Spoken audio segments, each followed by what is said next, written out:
vai dizer que você nunca assistiu o filme 300. E eu arrumei agora até esse pau para dar aula. Então você já sabe que a aula de hoje vai ser de quê?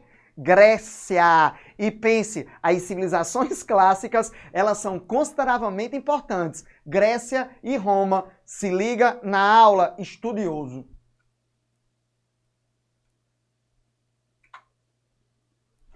Vamos lá, olha só. As civilizações clássicas, a gente já sabe, são formadas por duas civilizações. E eu com um pauzinho aqui, o pau da história, viu? Quer um pauzinho da história? Olha o pau. E aí, o que é que a gente tem? As civilizações clássicas, Grécia e Roma. Tranquilo? Vamos começar por Grécia, suas características gerais, suas características naturais. Quem foi que disse que história e geografia e política, geografia e sociedade, elas não estão caminhando juntas? Todos os conhecimentos, obrigatoriamente, eles estão associados como uma coisa só. Então, não esqueça, tudo se completa, tudo tem sentido, tudo tem significado. Quando a gente está falando da Grécia, geograficamente, nós temos que pensar que é a Península Balcânica, uma parte que se agrega ao continente, uma parte que se agrega às ilhas, compondo uma parte específica do Mediterrâneo que a gente chama de Mar Egeu. E aí, então, nós temos duas divisões geográficas. Uma parte peninsular, península mesmo, aquela que adentra do continente europeu ao mar. E aí nós temos uma outra parte que é a insular. Insular, ilhas. Peninsular, continente. Insular, ilhas. Peninsular, continente. Continente é o quê? Peninsular, ilha. Insular. Então, estudioso, a Grécia está dividida nessas duas formas, nessas duas estruturas geográficas aí. Tranquilo isso? E isso vai ser importante também para a própria constituição política. Olha o pau da história. Junte tudo. História, geografia, sociologia, filosofia, literatura, ecologia, tudo é uma coisa só. E aí, caminhando, olha aí para vocês darem uma olhadinha, é um mapa mais ou menos de hoje em dia, mas serve para que vocês vejam a parte peninsular aí em rosa choque e a parte das ilhas que é chamada de insular. Só para você ter ideia do que é que nós estávamos falando. Península e ínsulas. A ilha e o continente. Beleza aí? Então, vamos caminhando. Essa divisão geográfica, ela está impactando tanto a economia como impacta a política e a sociedade. Não esqueça disso. Essa divisão geográfica, ela constitui uma maneira de se pensar, uma maneira de se organizar política e economicamente. Faça essa relação. Geograficamente, a Grécia, ela tem um solo muito pouco fértil. Por isso, a agricultura é uma agricultura mais precária, mais deficitária, quase que não sai. E aí, o que é que você tem que pensar?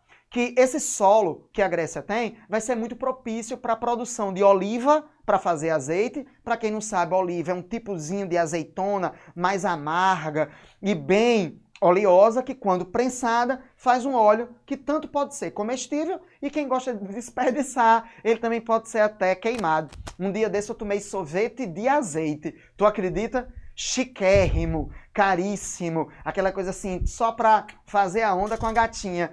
Mas não é horrível, não. É a porra, é horrível. Sorvete de azeite. Chique, caro e horrível. Eu não aconselho. Só para você se mostrar e depois, na aula, ou alguém para você dizer que tomou sorvete. Para quem não sabe, azeite. O professor Henrique Lucena, ele tem curso de azeite. Esse cara é uma fera. Como é que o cara perde tempo fazendo curso de azeite? Minha nossa. Eu nem lembrava mais que eu tinha feito esse curso sobre azeite. Como você prova, com que você harmoniza, da onde veio o azeite, quais são as formas que você tem aí de engarrafar. Verdade, eu nem lembrava mais disso. As cores de Álvaro. E aí esse solo pouco fértil vai servir, vai ajudar a fazer azeite, a fazer vinho, por incrível que pareça, porque é um solo muito específico para a estruturação aí de tipos de uvas que fazem um vinho de grande qualidade, mas também serve para fazer cerâmica.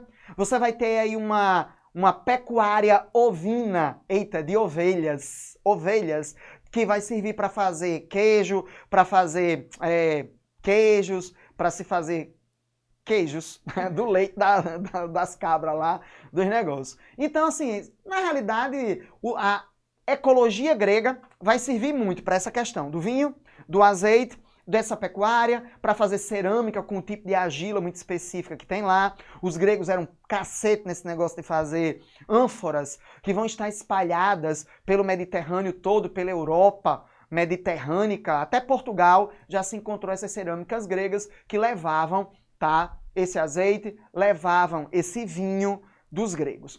Esse solo também é montanhoso, o que dificultou a comunicação interna, fazendo com que a Grécia ela acabasse sendo descentralizada, tendo cidades-estado, como a gente vai ver depois. Então veja como a ecologia, como a geografia contribui politicamente e economicamente. Esse litoral recortado e grande quantidade de ilhas facilita a navegação. Por isso que os gregos, culturalmente, politicamente, economicamente, eles são tão expansionistas. Olha aí a lógica da ecologia, geografia, com economia, com política, com sociedade, com a organização interna dos gregos em cidades-estado. Por isso, sempre procure fazer as associações. Olha o pau da história, tá? Olha aí, só para você dar uma olhada, não dá vontade, não cabe tomar um banho de mar aí, dar uma de rico e poderoso, e eu consegui conhecer as ilhas gregas, e eu fiz um cruzeiro, ou então ter uma casa numa falésia dessa daí, me sinto rico e poderoso. E aí, quer ser rico também? Estude, passe no Enem, tá? Faça o curso do estudioso, e aí eu também sou rico e a gente fica vizinho lá na Grécia, tomando banho de sol numa falésia dessa e discutindo a cultura milenar que os gregos têm. E deixando de conversar besteira, tá? Os gregos acabam, a partir dessa ideia, construindo uma economia agroexportadora. É uma agroindústria exportadora. Por que a agroindústria exportadora? Porque eu tenho uma agricultura que vai plantar a oliva, que vai plantar o azeite, ou o azeite não, né? Vai plantar a oliva e aí você vai produzir da agricultura o azeite e o vinho. Então eu tenho uma agroindústria que vai ser exportada. Agroindústria exportadora. Olha o pau da história. Mas por quê? Porque a partir daí a gente vai ter toda uma estrutura de exportação, de venda, de comércio, de expansão. Comércio leva à guerra. Por isso que os gregos são tão expansionistas. A necessidade de controlar mercados consumidores, mercados produtores, rotas de comércio. Por isso a guerra está associada ao comércio. Por isso a guerra está associada ao expansionismo grego. Por isso a cultura grega é guerreira, militarizada, expansionista.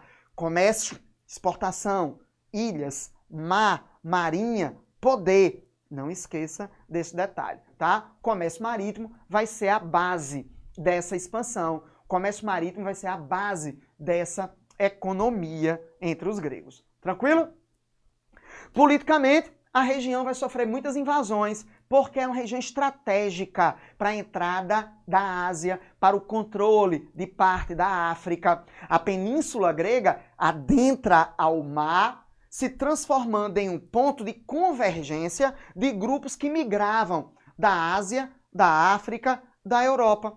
Por isso, os gregos, apesar de dizerem que possuem uma cultura que nasceu na própria Grécia, é uma cultura que nasceu lá, mas nasceu a partir da mistura, a partir das migrações, a partir do deslocamento de muitos grupos que durante centenas e centenas de anos cruzaram aquela região. Com aquele solo montanhoso, nós temos uma descentralização.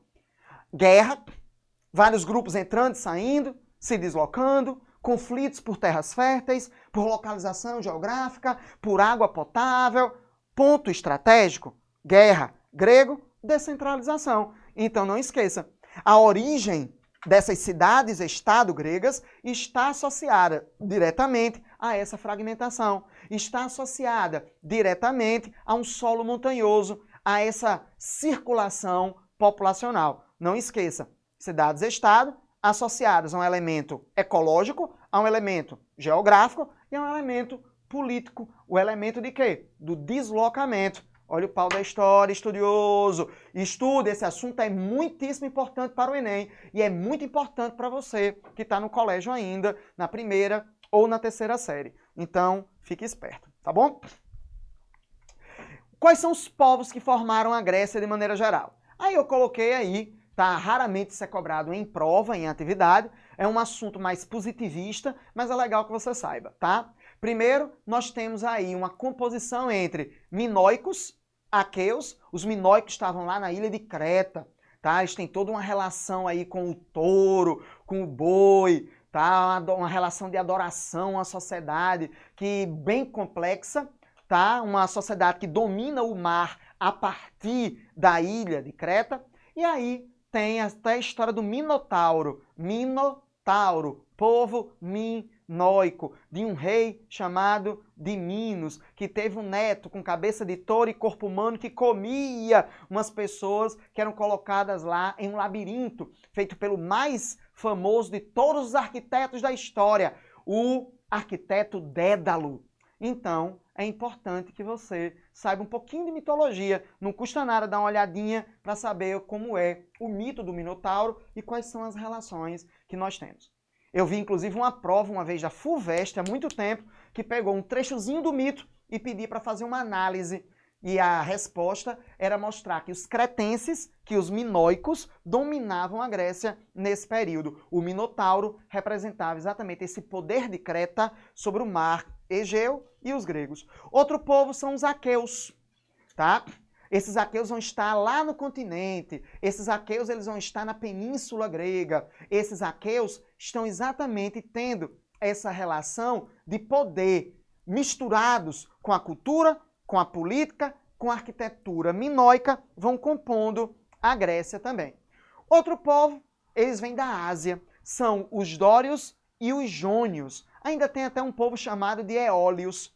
Cada povo desse chegou na Grécia, fez guerra, se miscigenou, trouxe elementos culturais, houve toda uma agregação entre essa galera. Então todos esses povos juntos formam os gregos. Um pouquinho de cada, um pouquinho de tanto e tão pouco, formaram os gregos.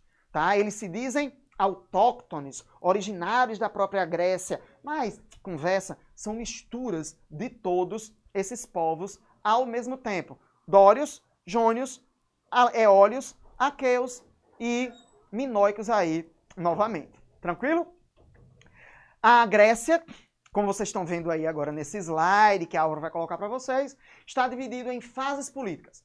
Nós temos o período pré-homérico, antes de Homero, que seria um poeta, que ninguém sabe nem que se existiu. Mas é dada a ele a autoria de duas grandes obras da literatura universal. A Ilíada e a Odisseia. Isso é importante.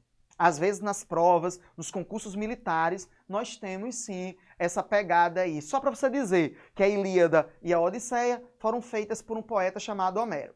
Período pré-homérico é o período anterior. Seria mais ou menos uma ideia de um período mítico, que os deuses conviviam com os seres humanos. Não é assim. Na realidade, é um período pré-histórico daquela região. Depois, o período homérico. É o período de formação da Grécia, quando essas populações começam a chegar. Eólios, jônios, dóricos, aqueus, é o chamado homérico. Depois é o arcaico na seguida. O que é que do arcaico a gente tem que lembrar? É o período da formação das cidades-estados. É quando as cidades começam a se formar a partir de pequenas comunidades agrícolas chamadas de genos. Ainda não são as cidades, são esses grupos agrícolas, familiares, controlados pelo pater, controlado pelo pai, pelo chefe. Então é nesse momento que você tem ainda uma sociedade agrícola, patriarcal, agrícola! Agrícola, acredite, era agrícola! Essa sociedade grega, nesse momento. Por isso o nome arcaico. E depois, o período clássico. Esse você tem que estudar. Esse vai ser uma aula sozinha só para esse. Sabe por quê? Porque o período clássico é o período que a gente realmente conhece a Grécia. Sabe aquele negócio de Aristóteles?